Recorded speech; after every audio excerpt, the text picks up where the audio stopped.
Hey, Jay. Hey, Natalie. Ooh, I'm so excited. What are you doing today?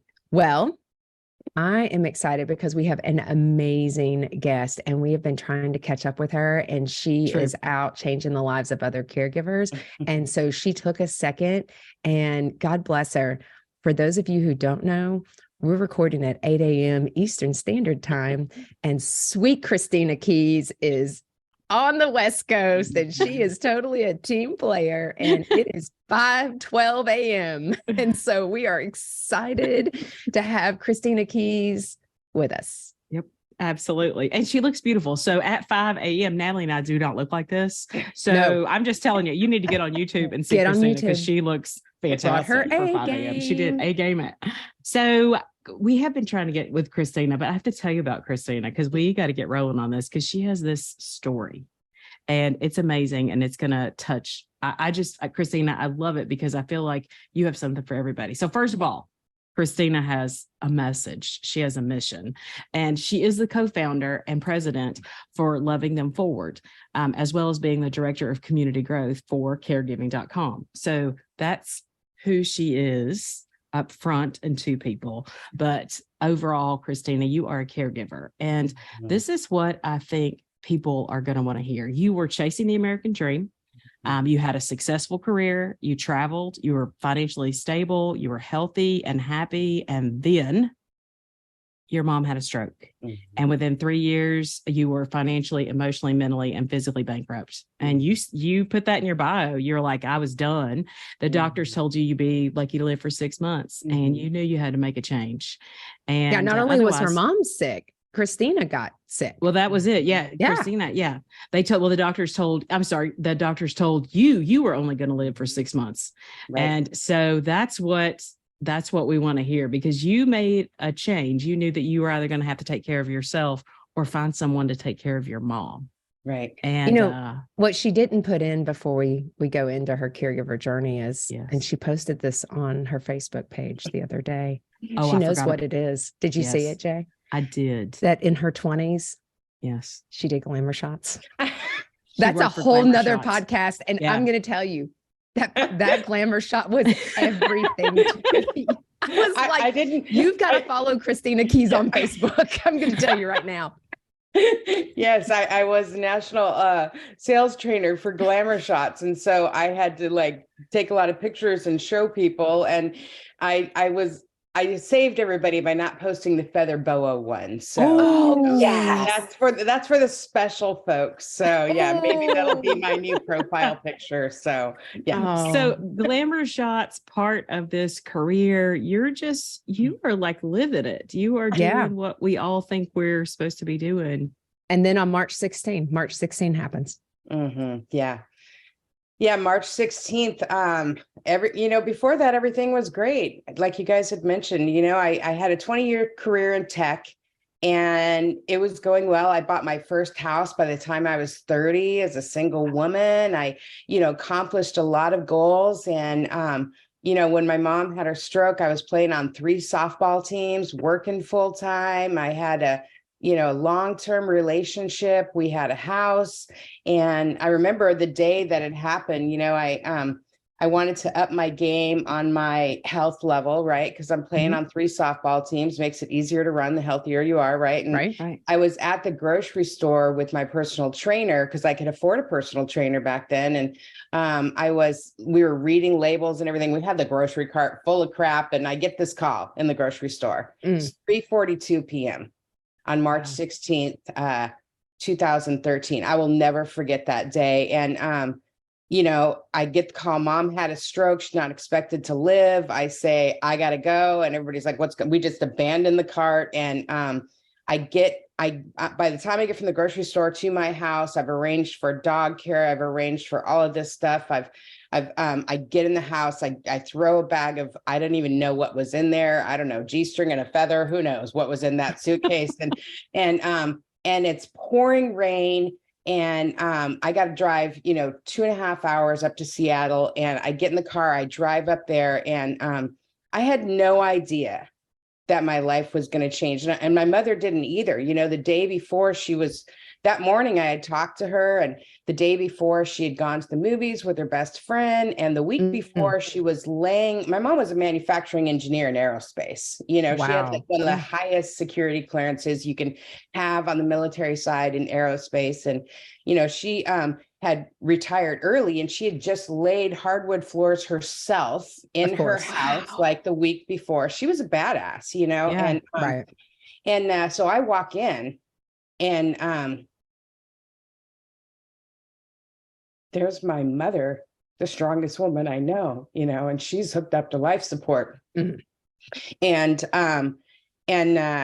I had no idea that I was becoming a caregiver. I had no idea that I was going to be living in a hospital for a few months out of a suitcase. And they told me she had 1% chance to live for that first 30 days. So at any second, you know, they didn't know if she was going to live or die. And, you know, again, I worked in tech. So here I am, like, you know, working frantically, processing millions of dollars of orders in the ICU by my mother's side. And she came off life support, and we spent a lot of time in the hospital. And I think one of my favorite memories was when she was in the hospital. You know, she was paralyzed from the neck down. She couldn't talk. And then one day I walked in, and, you know, I talked to her anyways. And I said, "Hi, honey." And she repeated, "Hi, honey." And I was like, oh my God. And you know, the speech therapist started teaching her how to talk with those like weird stick figure, you know, flashcards or whatever. And I'm like, yeah, this isn't working. And so here at the hospital, I get on like Costco.com or something like that and order 300 pictures of our life, you know, because I knew that the most important healing aspect of my mom's journey was going to be love, right? She was not going to remember the stick figure of the house. She was going to remember the house that we had Easters and family dinners and Christmases. And so we made flashcards out of those, and me and mom would work on those like twice a day. And, you know, she got to come home, and I remember, you know, I was very tenacious. Every person that walked in, I would say, you know, I have questions. And also, I would say, you know, I'm really tired, because you don't sleep in the hospital, right? You know, and I was going home once a week to shower, right? I would drive home once a week. I would shower.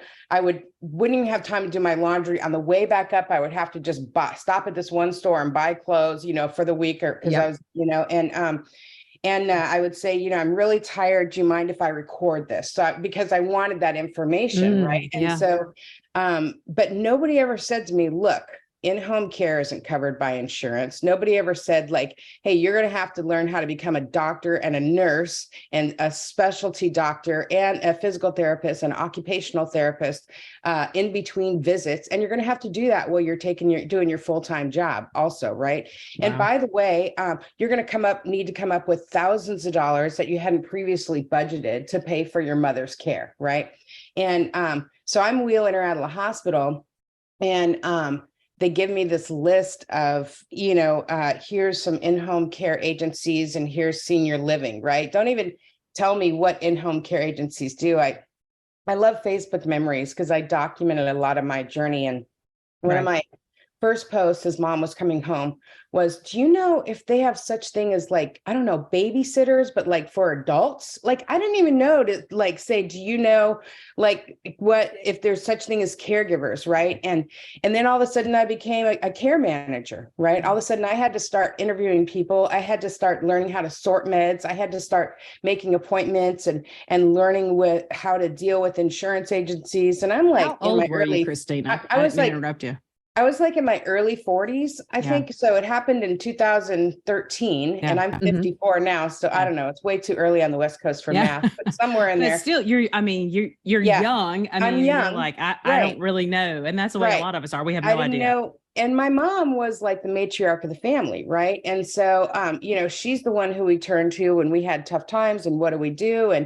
And so she gets out, and, you know, I keep her up in Seattle for a year. I cannot manage the drive back, because I've got somebody full-time there, and then I've got to keep going up on the weekends. And, you know, me and mom, when she had her stroke, you know, we were both, my mom, obviously, you know, that many years in aerospace, she had pretty good pension, and she had money in her 401k. I had money in my 401k. I was making good money.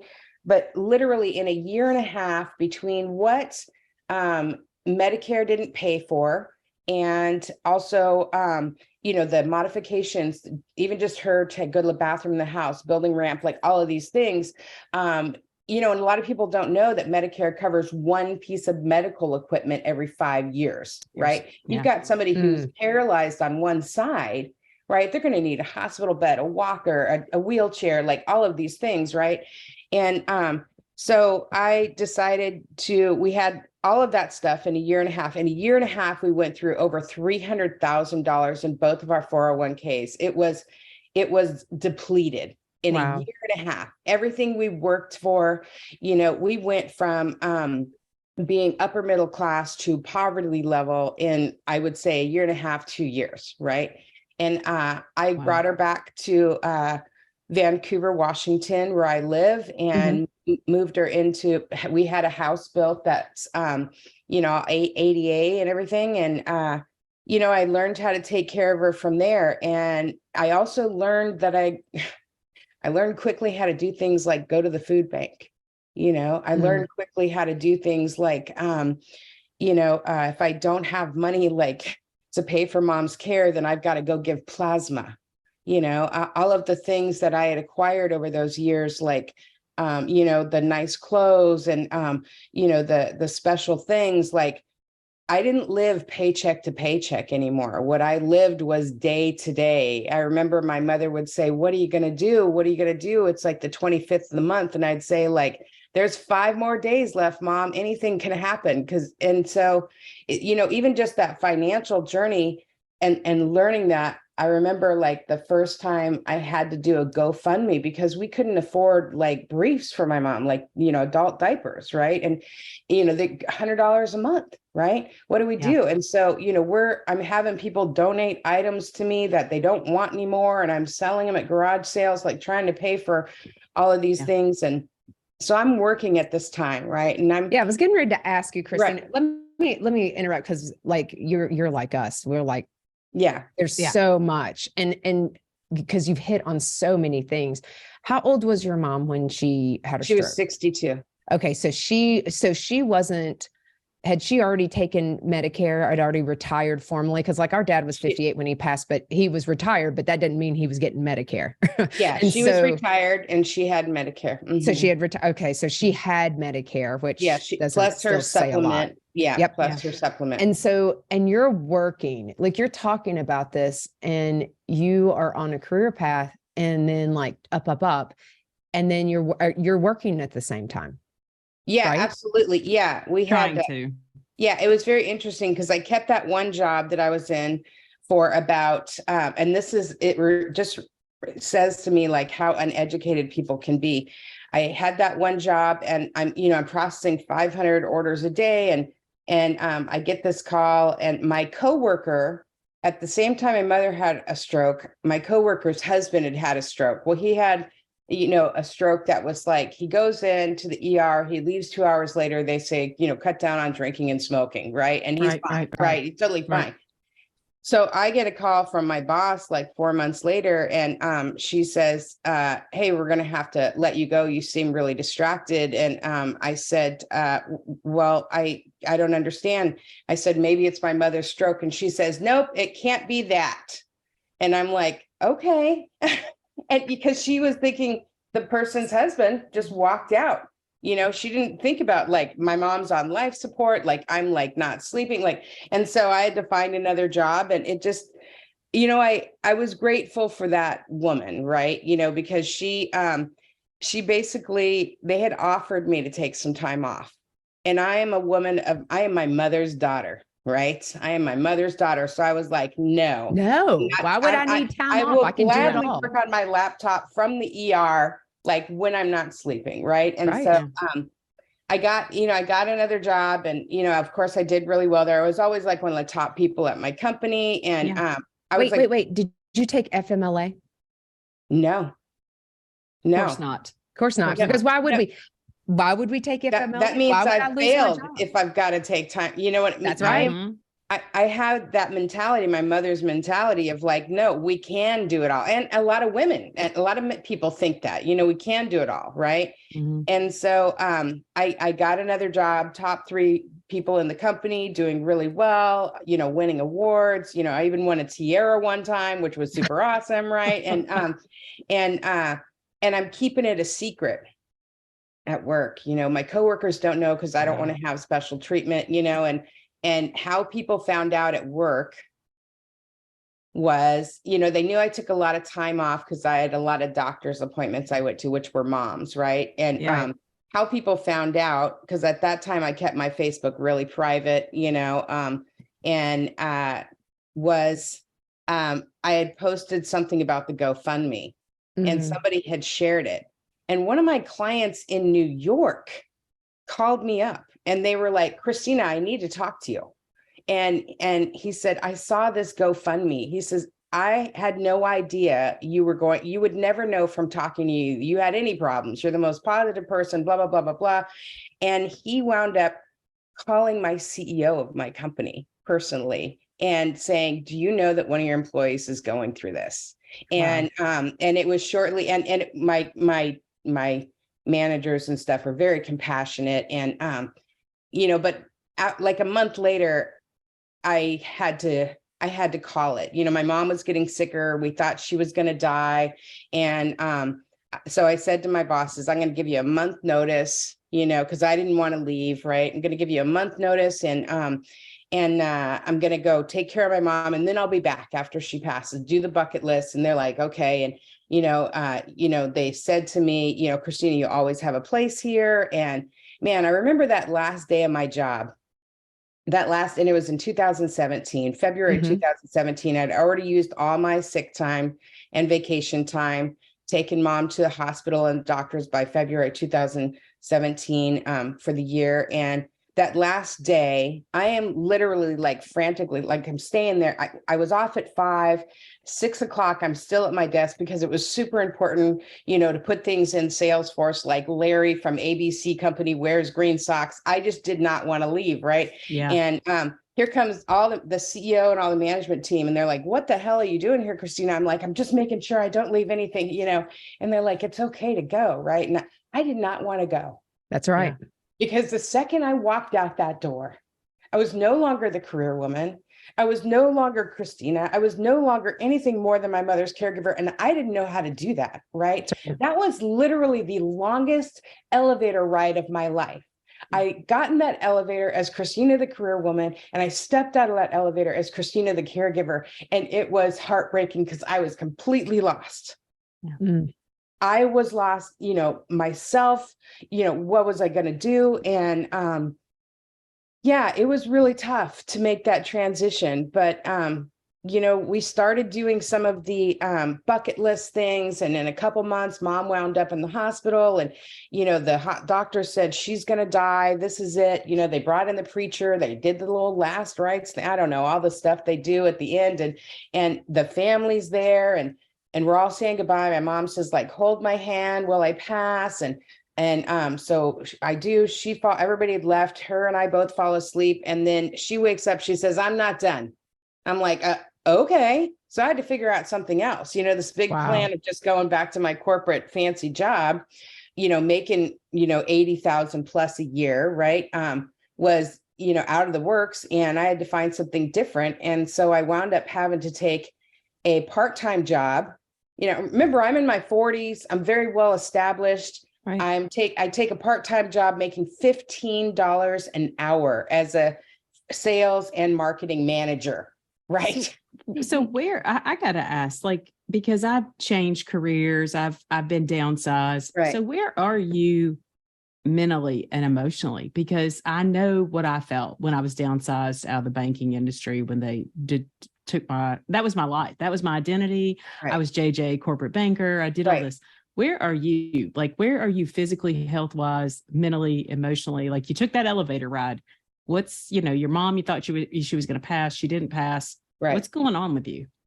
So I had insurance till the end of the month.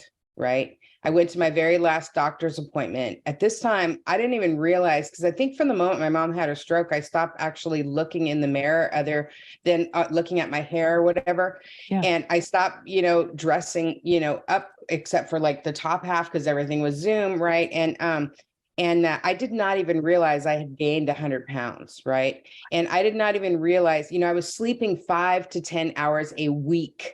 And that Wow. was a good week, right? And I was like everything I learned from the personal trainer and being healthy, like it was just surviving, right?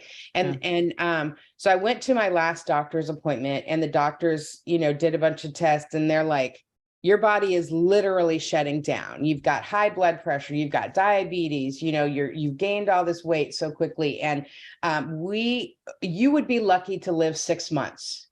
Right. And I was like, okay. And they're like, you need to change your life. And I'm like, okay. And my insurance ended at the end of the gosh darn month. Right. So how am I supposed to do? Okay. I'm just learning how to take care of my mother. I'm learning how to be a doctor, a nurse, a physical therapist, all the things I talked about.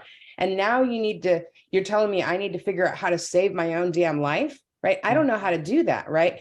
Yeah. And I figured, but here's what I'm going to tell you, because I'm a caregiver who's really stressed out. Yeah. And what my mind told me was, I have an out.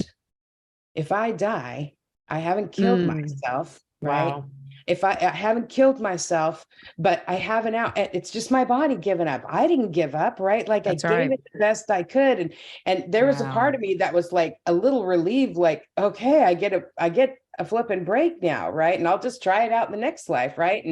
And I realized, like, okay, if I do that, if I give up, first of all, I am my mother's daughter and she wouldn't give up, right? Yeah. And secondly, like, who's going to take care of my mother, right? I have a brother and sister, but my brother and sister, like, listen, my brother and sister, let's just say they were not invested in mother's care as I was. Let's just say that I in the understand. nice way, Yeah. right? And so Welcome to family dynamics. Right. And that is That's a not whole abnormal. That's all. It's not 6 other abnormal. episodes. Yes. Yeah. It's crazy. And so I had to figure out how to save my life and take care of my mother as well. And I didn't have money for medications or surgeries or guidance or anything. It was just like me and Facebook pretty much at the time, figuring out how to lose weight and, get better. And so, and I didn't even learn because, again, I come from upper middle class. Like I didn't even learn for like over a year that there was actually insurance out there that I could qualify for through the state. Right. So I'm going without any doctor's appointments or anything. Right. And so I figure out how to do that slowly but surely. And I'm getting more and more like separated from Christina, like who Christina is, what I want out of life. Like, my friends are going away, my social life is completely gone. My relationship that I had been in for, I don't know, at that time, it was probably like 14 years or something like that. Like the love of my life, like that's a sinking ship. And everything about me is going away. Like I come last, right? And mom comes first, right? Because and the thing is that I don't talk about this much, but I'm gonna just say it here for one of the first times. And my mother was my abuser my whole life. My mother was the one who physically, emotionally, and mentally abused me. And I spent many, many years, and she did the best she could, right? With what she had. I spent many, many years in therapy and, self-help stuff, just trying to regain like how to have boundaries with her and how to own my own life. And then all of a sudden I become her caregiver and, there was no physical abuse anymore, but the mental abuse was still there. Right. And the emotional abuse and it was really hard because here I was stuck in this life that like I had worked really hard to get out of. Right. But I wanted to be there. So I can't say I was stuck. I volunteered to be there. Right. And And I also knew that like there were times, I'll be just 100% honest with you. And I'm sure there's like a million therapists are going to be like, that girl should be on my books, right? But there were times that like, you know, the love that my mom gave me when I was her caregiver, right? Some of the things she said to me and some of the interactions we had were the interactions and the type of conversations that I had like internally begged for my whole life. Right. Right. And so, you know, nobody understood. People who knew me a really long time, because I do have friends from my childhood, nobody understood why I was taking care of my mother. Yep. Because of, you know, this is a woman who had chased me around the house with a knife, tried to kill me. I mean, this was, you know, there was some stuff that happened there. And Christina, let me ask you a question. Is that why your siblings did also probably leaned away, just because of your childhood experiences? And what birth order are you? I'm obviously the oldest. Yeah. Yep. I'm the oldest. Yes. So, you know, I talked to my brother and, you know, and he said it was hard for him to see mom there. And then on different days, he was like, you know, the stuff she did to me, I don't know, or anything. And, you know, my sister, you know, she did occasionally, like, you know, every month or every couple of months, you know, she'd get on a roll where she, you know, 6 or 8 months at a time, she'd be religious about coming down for the weekend or whatever. And then she'd disappear. And anyways, you know, same thing, you know, they had mixed feelings about it, but they also had families too. They also had children. And so who knows if they would have been, and, you know, somebody who didn't have children, if they would have stepped up. Well, and you were kind of, go ahead, Dan. No, go Jay. You were kind of, because you didn't have kids, but also you were the oldest, but you were kind of the natural choice. Right. But my question is, and was there something in there for you that said, will this make me good enough? Absolutely. If I'm just good enough, my mom will love me. Right. Like I'm not, you know, I'm so tired of like pretending that I didn't have emotions. I wasn't hurt growing up. I wasn't hurt as an adult. Like, this is just raw Christina 101. Like, yes, if I am just good enough, you know? And so, you know, what happened was the times that like my mom would tell me, I'm not doing enough. I'm not giving enough. I'm not there enough. And it's like, woman, I am paying $1,500 to $3,000 a month for your care. And half the time it's because I'm sitting at a gosh darn blood bank giving blood because I can't afford to pay my own rent. I'm going to the food bank when you get to go to Costco. Like, I am here, right? You know, and so those times that she would you know, give me that little bit of love, or she would reject me. I can't tell you how many times I would just leave her house and like be crying, like, I don't understand. I don't know how much more I can give, you know, I don't know how much more I could give.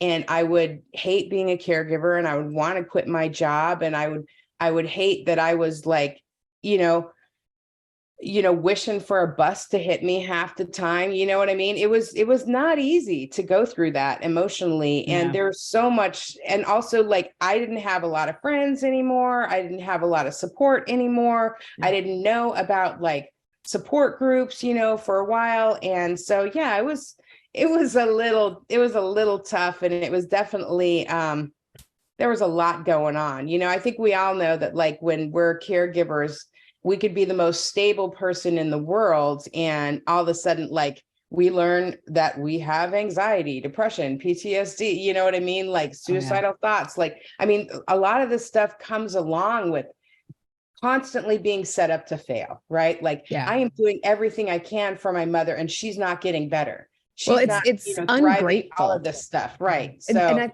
I think that's the thing, Christina, is that it's no matter what you do, if you're a child from a trauma background, like I always, you know, I'm not a fan of certain holidays. And so, and I don't go on Facebook on certain holidays. And so if you are an individual who's had a very difficult childhood, that's my nice way of putting it.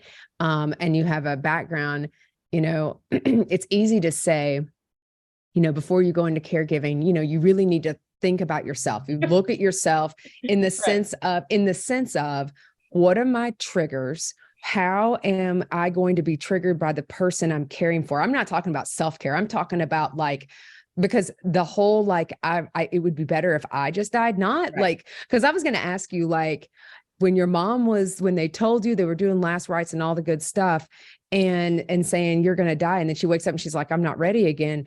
If I were you, like, and I'm not putting words in your mouth, I'd be like relieved, but also slightly pissed. Like, Well, really, yeah, I have been putting on doing this and you're like a hateful thing. But I love you, but I really don't want to be around you. Like, I got away Yeah. from you for a reason. Yeah, it was definitely like, I am very grateful you are alive. I'm so grateful you didn't pass, but what the hell do I do now? You know, and like, and people don't like to talk about this, right? We don't want that person we love to pass, but we get to a point to where we just don't want to be that caregiver anymore. That's right. You know what I mean? But you know, but and this isn't about toxic positivity or anything, but I got to tell you, like, it was hard as hell to be a family caregiver for so many reasons, you know, not only watching my mom slowly die, but taking the abuse, the financial strain, you know, all the stuff that I went through, losing myself. It was hard as hell, but I got to tell you, it was a beautiful journey as well. And it made me stronger than I had any idea I could ever be. Like, what do you got? Bring it, because I've been a goddamn caregiver. You know what I mean? Like, I can handle it all. And I remember, like, there are moments that I will never forget with my mother. Like, when she lived at her house in Seattle, she lived in this beautiful 2-story house, and she had done all this great stuff. She just wanted to see her upstairs, right? Because her bedroom was upstairs, and here she's paralyzed, and we can't figure out. And obviously, you know, I'm now a PT and OT, and I've never been trained on that. So I got to figure crap out. Right. And she wanted to go upstairs. So I said to the caregiver, I said, get a chair up there. And I sat her down. I got her out of her wheelchair, and I sat on the first step, the second step, and I sat her in front of me on that, you know, step below me, and we scooched. It must have taken us an hour. Oh no gosh. shit, like an hour. We scooched up that staircase, and we got to the top. And I remember we got to the top, and we just held each other, and we cried. You know, like, we did that, right? We did it. And that's all she wanted to do. And you know, that is such a beautiful memory. And that's where the whole team mom started. Like, we got up there, and we were crying, and we're like, we got this, team mom.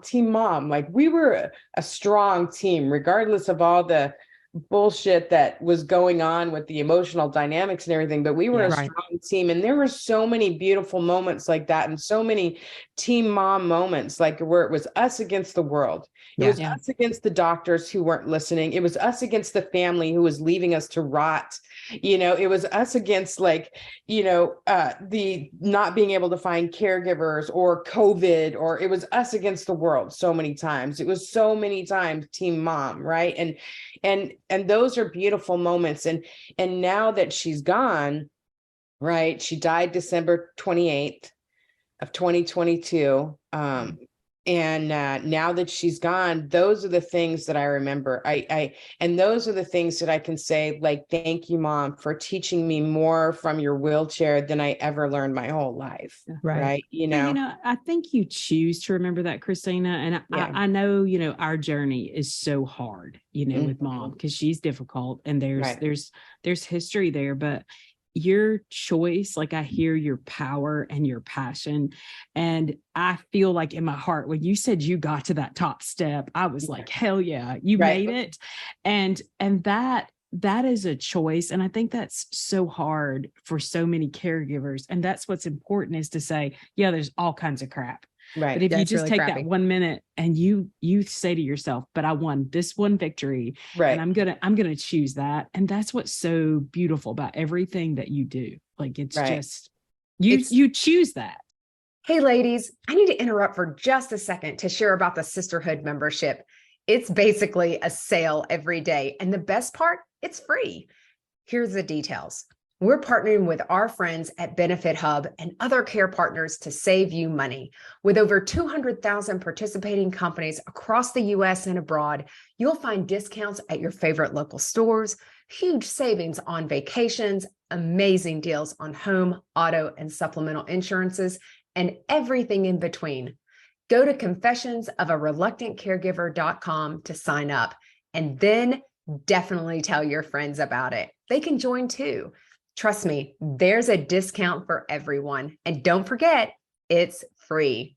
Okay, back to confessing. I think you're so right, Jay, because I think about the experiences we had with mom, the experiences I've had with Jason, because I'm going back through and reading my journal to everybody, because we all, especially children of trauma, are constantly seeking acceptance. We all want acceptance, but we're all trying to be, but when you don't feel like you had that need met, you're constantly craving it. And so in those moments of connection, in those moments when you're able to take that, I'll leave the 23 and a half hours of really crap show and take those 30 minutes and hold them tight.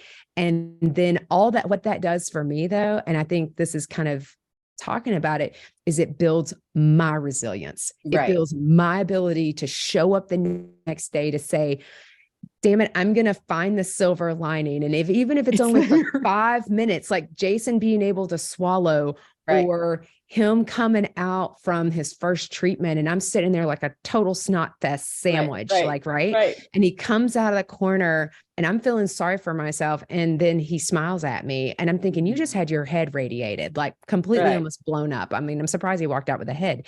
And so it's those moments where you pull it together and you build off that strength or that need that you needed. You take the need. Are you going to take the good and build off of it? Or are you going to sit in this place of this sucks? And everything I hear from you is like, I am going to grow from this. Oh, absolutely. Absolutely. And that, and I think that's how, so with loving them forward, right? I think that's how it started, right? So I get this job making $15 an hour for a company in the senior and retirement industry. And I know how to build referral partnerships and I'm running around town and I'm realizing like in the same town that I think there's no resources and I've been doing it by myself for, 3 years or whatever, and dying slowly, like emotionally, physically, financially, and spiritually, just flipping dying, right?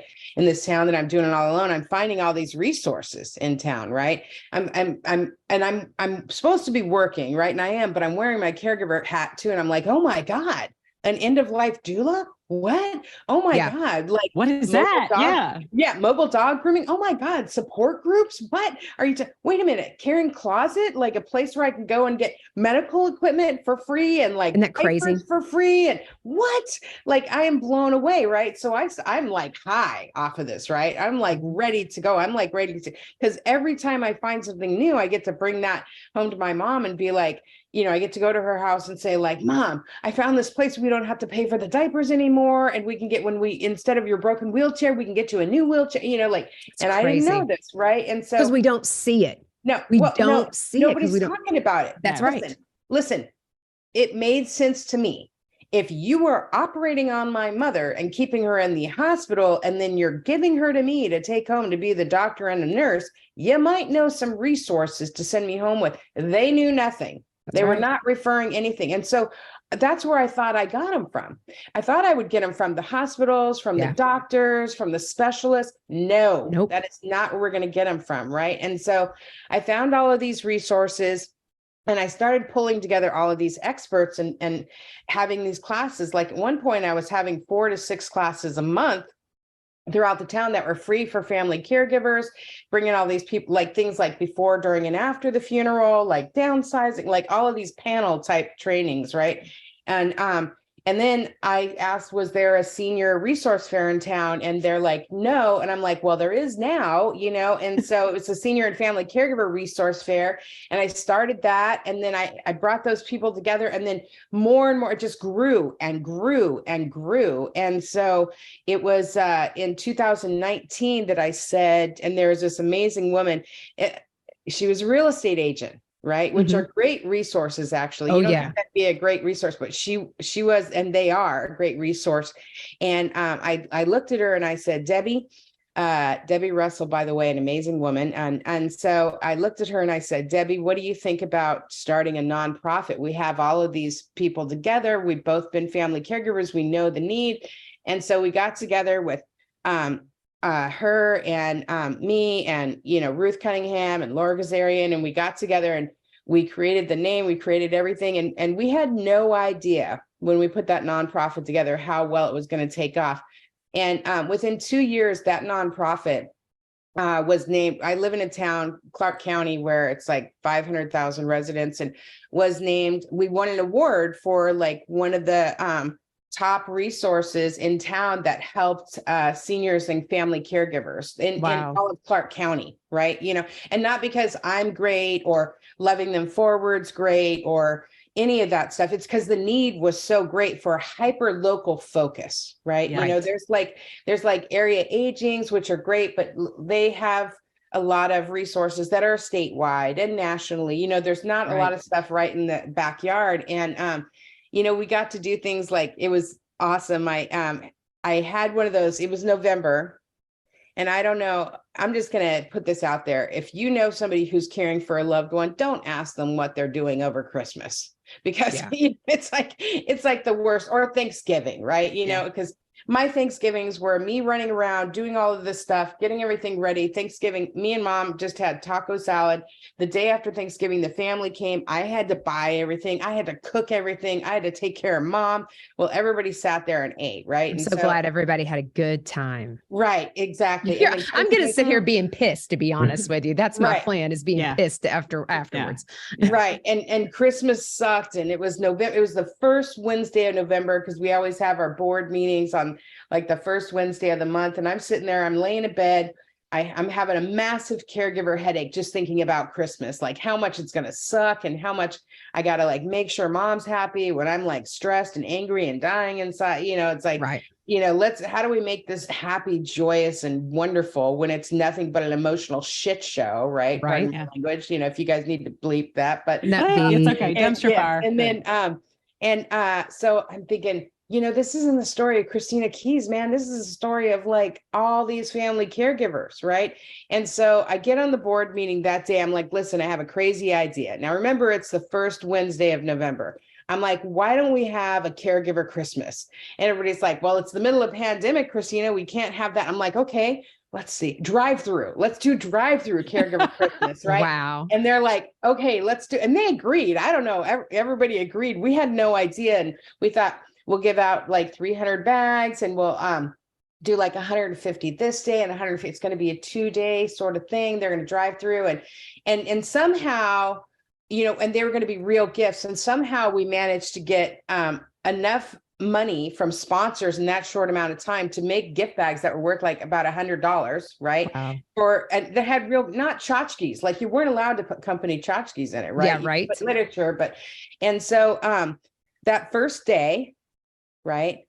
And the news people reached out to. I mean, it was just a storm of like just all of the stuff, right? And the first day we're setting up, and we look, and it's about an hour before it's supposed to start, and there's a line of cars. Wow. And we, within 2 hours, all the gifts were gone. We created a 2-hour backup on the freeway. The police came. And of course, in a nonprofit, everybody's really invested and everybody wants to be in charge. But when the police came and said, who's in charge? Everybody was very happy to say, Christina Keys is in charge. Everybody puts their finger on their nose, like, not it.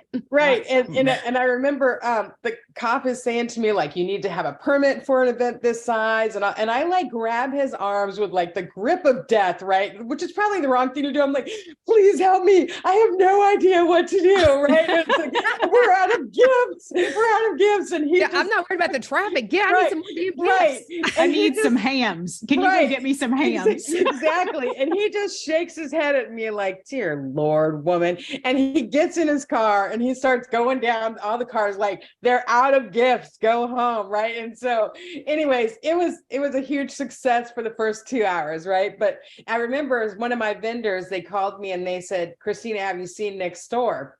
And I said, no, the app Next Door. And there was all of these people asking what's going on with the traffic in that area, because there's never traffic. And I had put on there that they're giving away 300 gift bags for family caregivers. And there were over 100 people saying there are 300 caregivers in Clark County. No, there are not.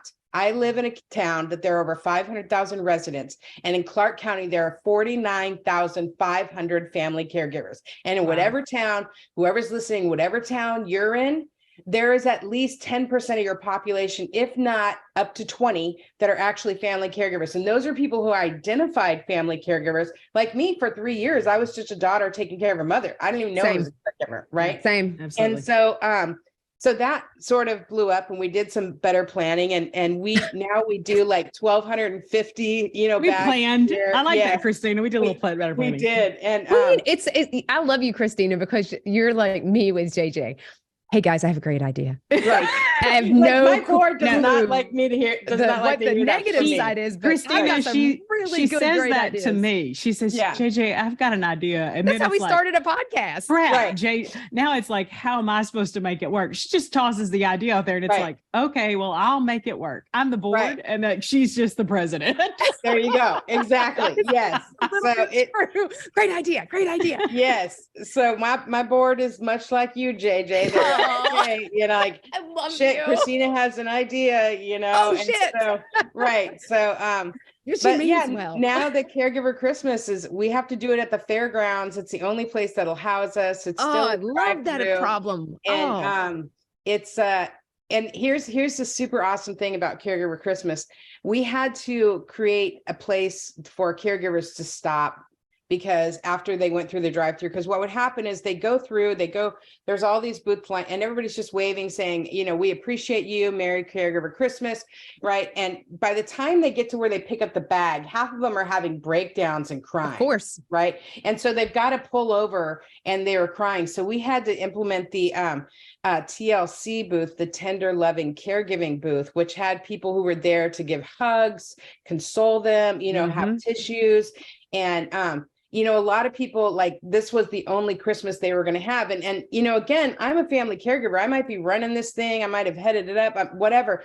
But like, you think about last year, like, we have this event December 6th, and we're having it again December 6th this year. So if you want to be a part of it, you just call me and let me know. But I'm like, I'm thinking about Roanoke, and I'm like, I could do that. So my question is, where is your Caregiver Christmas? Because I know people are like, okay, like, okay, first of all, we have to have Christina back, because we're like, okay, there's so much more to the story. I was thinking the same thing. But now we're on Caregiver Christmas, so we're already so excited. So tell me, because you're localized, so tell me where Loving Them Forward right now is, and where Caregiving Christmas, what it covers. Right. Vancouver, Washington, which is Clark County, Washington, and it's at the Ridgefield, the Clark County Fairgrounds. And it's an important event. Like, everybody who's coming through there are caregivers, and a lot of times that's the only Christmas they're going to get. That's right. And if you think about, like, me, yes, I was, heading up the event last year, but I also my mother was on hospice. And the day before, they had started comfort meds. And so for me, that was going to be the only joy I was going to get. Like, I was, hugging these people and bonding with these people, and, listening to the music, because that was literally, and I took one of the bags because there was a bag left over. And it's like, that was the only Christmas I was going to get, because here's what my Christmas was. My Christmas was, I hadn't showered in a week. I hadn't slept in a week. My mother was laying in her bedroom dying. There was no caregivers. She was in an end of life coma. She hadn't talked. My friend, like, she messaged me. She wasn't even like a really close friend at the time. She messaged me and she said, how's your day going? I'm like, it's fine. I didn't want anybody to wish me Merry Christmas, because there was no decorations, nothing, right, up at the house. And she said, well, can I bring you Christmas dinner? Because everybody deserves Christmas dinner. I'm like, well, yeah. And I said, I got to figure out how to change my mom, because, she's dead weight right now. And even though her body wouldn't, I mean, who cares if she gets a UTI at this point, right? You know what I mean? But it was dignity, right? She was supposed to have, she was supposed to be given dignity, right? And so, so she came over and she helped change my mother, and that was so kind, because that's all I wanted to do for Christmas, was be able to change my mother's grief. That's all I wanted for Christmas, was be able to give my mom, like, a way to have some dignity as she was laying in that bed dying. And, my mother died 3 days later. you know, and that was my Christmas. So was caregiver Christmas important to me as a caregiver? Absolutely. And there were so many out of that last year, we upped the amount of prizes, the amount of gifts, and we did 750 bags because the bags were more valuable. And that type of story was the same story for many of those people who came through there. And that was the only Christmas they were going to have. And I related to that. So, man, you gave joy. Yeah. You know, I think the thing is people talk about joy. Well, that's the thing. Yeah. People talk about self-care, and the reality is other care is some of the best self-care. Right. When you had the opportunity to experience, it's a shared experience. You know how you could relate to them and their pain and the frustrations and the all the feelings. And you're like, I get it. And if I brought you an ounce of joy, you're gifting that back to me. You're blessing my life as much as I'm blessing you. That was, they have every single one of those people who came through, every single one of those sponsors who showed up, every single one of those people who donated money, you know, or donated something off the Amazon wish list.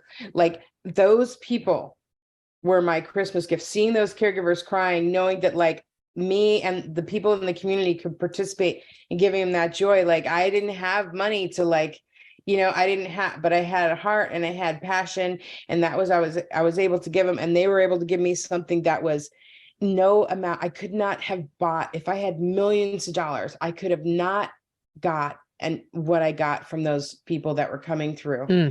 You know, being able to share Christmas with family caregivers, with 750 family caregivers, was epic. So there's nothing, I mean, a new car, new house, nothing could have. And it was the fuel. It was what kept me going and kept me alive during that hospice period, was that gift that they gave me, you know, to be able to be with them. So, well, I'm going to pause you there, because I'm going to tell you, Christina, we're going to have you back. There's so much more. And that's what I'm going to tell you. Like you've been such a blessing to me. I already know that you've been a blessing to JJ, and what you do every day, and what you, and it was what I watched on Facebook, not like a stalker inappropriately, but I watched on Facebook as you talked about courageously and just opened up the vulnerability bucket. Like you opened up your heart and said, okay, this is what I'm going through after your mom passed. And I remember watching you, and I've watched you survive and then choose to be like, damn it, I will thrive. And so that's what I want to come back to. We're going to have you come back for sure. Because she also has another caregiving story where she's also, she take care of your ex-boyfriend. So there's, we don't even so much more. We didn't get there. Like, oh my gosh. So we're coming back. Yeah. So we're going to do real quick. We're going to do sister questions, because sister questions. Okay. All right. Let's do it. By the way, Miyagi-san, did you see makeup? That? I just want, thanks for burning my makeup. Oh, you're welcome. But you know what? Okay. It was totally justified. It was sister to sister. So love it. Got it. I'm just like, I had questions, and then Nellie, will you ask your question first? Because I have a bigger question. I think. Crap. Yeah. Okay. So Christina, I normally end, but look at JJ taking the lead. El Presidente. I'm the Christina, board is taking the last question. The board is taking the last question. Yes. What is your favorite guilty pleasure? Oh, my favorite guilty pleasure. Like, what is the thing that you're like, just for me? Like when Doesn't matter. Anytime. What is your favorite guilty pleasure? Well, I think anybody who follows my Facebook knows that it's tacos and Jason Momoa. Jason Momoa, please. I mean, I don't know. We're tagging him. Let's just put it out here, like publicly, like he is my boyfriend. He has no idea who I am. Yes. Yeah, I have so many of those. We have the best relationship. We never argue because we've never talked in our life. And so, Jason Momoa. Like if somebody could say what would be your perfect day, I'm like Jason Momoa showing up with a plate of tacos, and I'd be in heaven. So, yeah, I'm just going to put it out there. So, yeah. You know what? He's the kind of person that makes your teeth sweat.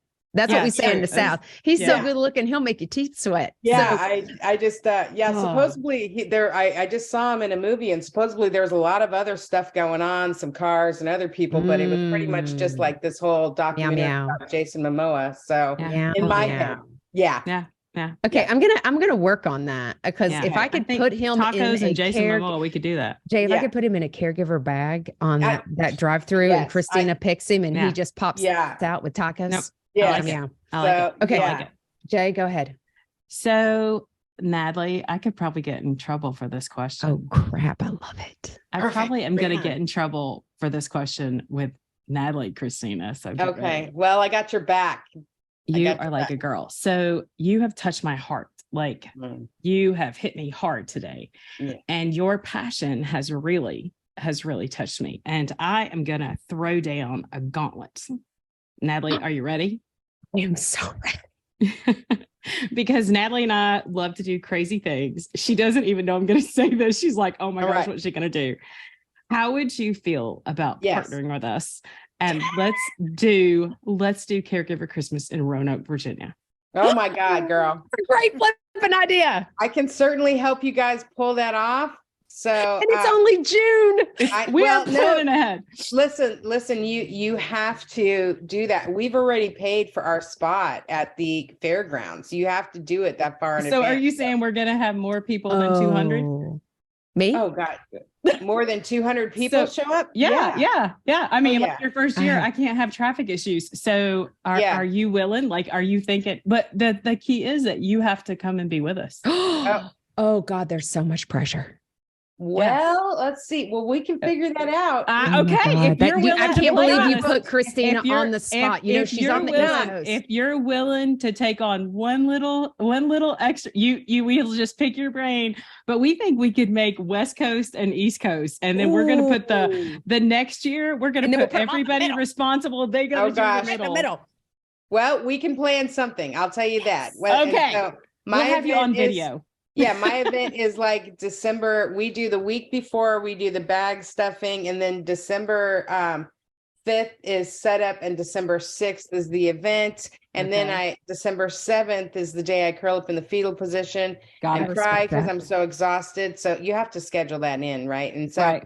so I'm We thinking, may yeah. have you then on a Zoom video or something. So if you're Yes. up for it, that's my question. Yeah, I'll If- do If whatever. you I are can up help for you it, guys with whatever. we Oh my would like to do God. it. I would like to do loading them forward, Natalie, on Oh, West let's or do on the East Coast. let's do an East Coast. That way we're Let's do like East Coast. East There you go. Coast and I West can help Coast you and- guys plan that stuff. All right. So, excited, Jay. and- All right. I am Yeah. too. So Christina's Okay. coming Oh back. my gosh, we All just right. we just committed ourselves to something huge. We have just Well, committed you know- probably to divorce, but we're okay. Well, that's okay. And as I think, we could talk about this later. I think you guys are involved in the movement that we're doing across the US with caregiving.com. Yep. Caregiving.com champions, and both of you are champions, right? And so Yes. I think that's something that we can certainly do together, and we can love do it. our first caregiver Christmas with our champions. So Mike Etsani, my CEO, if you're watching this, I Hello. apologize in advance. But I've just committed to Caregiver Christmas in Roanoke, Virginia, so with the champions. So I am so excited. It has been so fantastic. We're going to do morning calls with Christina because I'm so jazzed now. Yes. I'm like every day. So Yes. thank you. But she's coming back very soon. Very soon. But yeah, we're Not she's at coming 5 back very a.m. soon. Hopefully, we'll let her Yeah. sleep till 6. whatever. So it's all good. Awesome. Oh. Thank you so much for blessing you. us, Christina. I can't thank you enough. And thanks to everyone who is listening to this and continues to support. We support you as a caregiver, and then also support your other caregivers as well. So till the next time when we confess again, can't wait for Christina to come back. Thanks, guys. Thanks so much. Have a great day, you guys. Bye. Bye.